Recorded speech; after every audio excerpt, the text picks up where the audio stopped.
यहाँ यह विश्व वसुंधरा जो कि अहिंसा और संयम की भूमि है। इस अहिंसा और संयम की भूमि में रहते हुए अहिंसा और संयम का प्रचार होना बहुत अनिवार्य था। वर्तमान में जितने भी युवा वर्ग हैं, उन युवा वर्ग को संयम का उपदेश देना परिपूर्ण रूप से अनिवार्य है। और एक युवा को ही उपदेश दे सकता है, क्योंकि युवा और वृद्ध में जो दूरियां बढ़ती चली जा रही हैं, उनमें वृद्ध जो हैं वो युवाओं को समझा नहीं पा रहे हैं। जब मैंने ये सारा दृश्य देखा और अध्ययन करने के पश्चात फिर मैंने इस बात का अन्वेषण किया कि आज एक बालक जन्म लेता है, जन्म लेने के पश्चात खिलौने से खेलता है, विद्यालय जाता है, मित्र बनाता है, शत्रु बनाता है, बड़ा होता चला जाता है, 10वीं कक्षा में पहुंचता है। 10वीं कक्षा में पहुंचने के पश्चात फिर वो कोई विषय चयन करता है। जैसे उसने विषय चयन किया, उसके बाद फिर महाविद्यालय जाता है, वहां पे मित्र बनते हैं, बाहर भोजन करने जाता है, अन्य स्थानों पर वह भ्रमण करता है, चलायमान यंत्र मोबाइल का प्रयोग करता है, इधर उधर के संगीत आदि सुनता है, फिर उसकी नौकरी लग जाती है। नौकरी लगने के बाद विवाह होने के पश्चात फिर बालक बालिकाएं हो जाते हैं। अब उसका जीवन बस इतना ही है कि प्रातः काल उठना, बालक बालिकाओं को स्कूल छोड़ने जाना, किसी की तेरही में चले जाना, किसी के विवाह में चले जाना, उसकी जो पत्नी है उसको स्टेशन छोड़ने जाना, उसको लेने जाना, और अंत समय में जब वृद्ध हो जाता है तो घर पे बैठ के अखबार पढ़ना, 4 आदमी आते हैं और लेके चले जाते हैं। इससे बड़ा जीवन और कुछ नहीं है। अब मेरा प्रश्न पूरे विश्व के नागरिकों से यह है, जितने भी युवा हैं, युवतियां हैं, उनसे यह है कि सबसे पहले तो आपको आपका परिचय पता होना चाहिए कि आप हो कौन। हम अपना नाम कह देते हैं, यह जो नाम है वो उस शरीर का है जिस शरीर को एक दिन नाश होना ही है। आत्मा का कोई नाम होता नहीं। इसलिए जब भी कोई परिचय पूछे तो हमें कहना चाहिए है, मैं भगवान आत्मा हूं। ये तुम्हारा परिचय है। फिर कल्याण के मार्ग पर अगर नहीं आना है, व्यवहार दृष्टि से अपना जीवन यापन करना है, तो हमको सबसे पहले अपने आप को देखना चाहिए है, मैं विश्व का नागरिक हूं। जब तक ये भावना नहीं आएगी कि मैं विश्व का नागरिक हूं, तब तक आप विश्व के लिए अपना योगदान दे ही नहीं सकते। जब तक यह भावना नहीं आएगी कि मैं भारत का नागरिक हूं, तब तक आप भारत के लिए कोई योगदान दे नहीं सकते। जब तक यह भावना नहीं आएगी कि मैं जिस राज्य में रहता हूं, मैं उस राज्य का नागरिक हूं, मैं जिस प्रांत में रहता हूं, मैं उस प्रांत का नागरिक हूं, मैं जिस शहर में रहता हूं, मैं उस शहर का नागरिक हूं, मैं जिस मोहल्ले में रहता हूं, कॉलोनी में रहता हूं, मैं उस मोहल्ले कॉलोनी का नागरिक हूं, मैं जिस धर्म का अनुयायी हूं, मैं उस धर्म का अनुयायी हूं। जब तक ये भावना अंतर में नहीं आती, तब तक निश्चित मान के चलिए कि आप किसी भी प्रकार का कोई भी योगदान दे नहीं सकते हैं। जब मैंने इतना चिंतन करने के पश्चात फिर मैंने ये सोचा कि देश राष्ट्र विश्व का उत्थान करना है, तो कुछ ही ऐसी पदवियां हैं जिनसे देश राष्ट्र विश्व का उत्थान हो सकता है, और वे ही लोग इस भारत के आधार स्तंभ हैं, जिसमें सबसे पहले आते हैं संत साधु। दूसरे जो होते हैं वो आते हैं शिक्षक। तीसरे जो हैं वो नेतागण, किसान, वैद्य, वाहन चालक। इन्हीं से ही पूरा विश्व चल रहा है।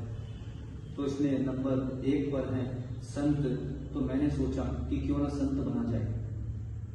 यह जो प्रकृति दिख रही है, यह प्रकृति में कपड़े पहनने वालों की संख्या ज्यादा है कि बिना कपड़े वालों की ज्यादा है?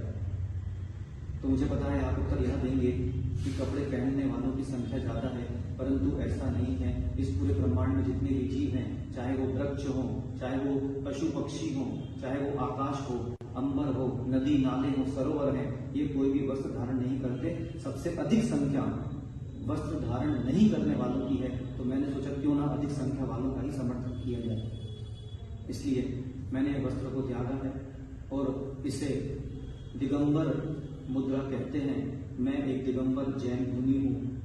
हमारे गुरु आचार्य श्री विशुद्ध सागर जी मुनि महाराज हैं और उन्होंने मुझे नाम दिया श्रमण मुनि प्रणीत सागर, जो कि अभी जैन धर्म की प्रभावना साथ ही साथ अहिंसा धर्म की प्रभावना में मैं लगा हुआ हूँ।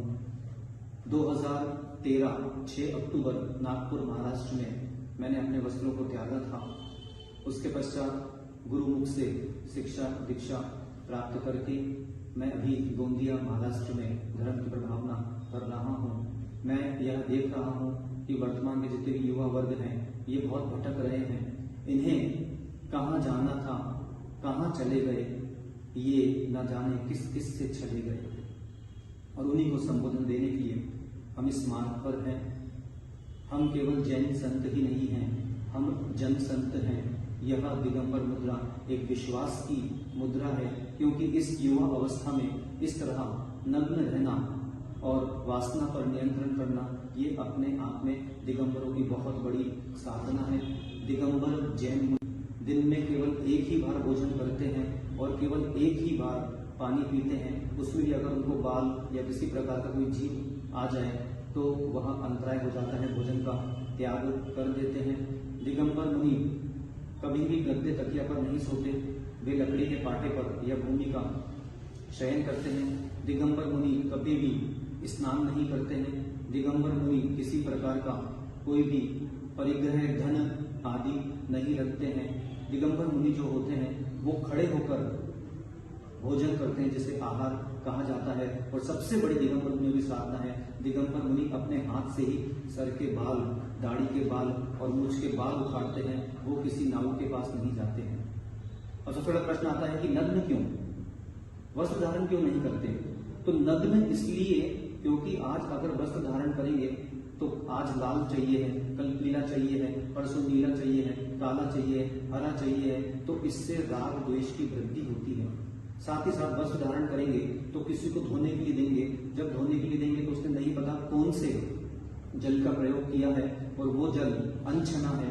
एक बूंद जल में 36,450 सूक्ष्म जीव होते हैं, उनका घात होता है।